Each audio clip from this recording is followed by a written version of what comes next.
Adams Percussion has completely replaced the Voyager frame system with a new and improved model called the Adams Apex frame, designed to provide the best possible sound, to deliver a frictionless experience, and to surprise with astonishing modern looks. The Adams Apex frame reaches a new peak in design. This news just dropped on Friday, April 2nd, and when I first saw it, I initially thought they were just announcing a frame that would be offered in addition to the Voyager frame. Kind of how they offer that in the Endurance Field frame, but no, Adams has completely replaced the Voyager with the Apex. So in this video, I'll be giving you a complete breakdown of all the things you need to know coming up.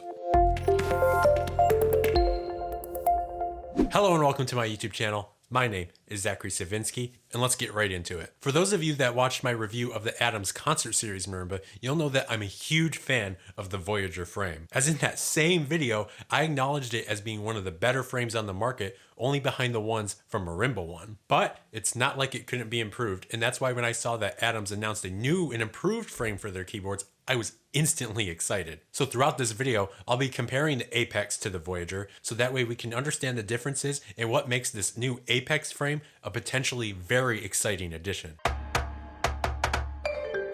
What if we designed a mallet frame that clearly stands out from everything else?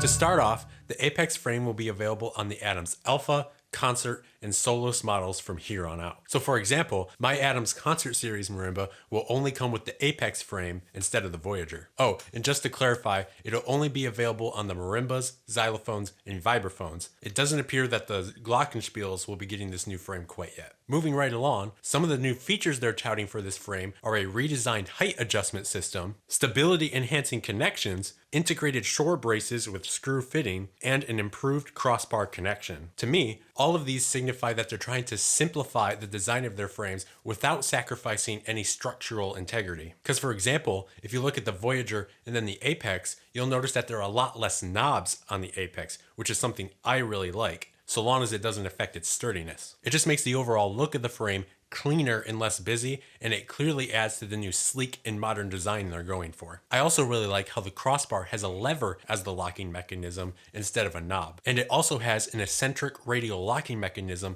that will ultimately make the crossbar a lot stronger. Boy, me saying eccentric radial locking mechanism makes me sound really smart.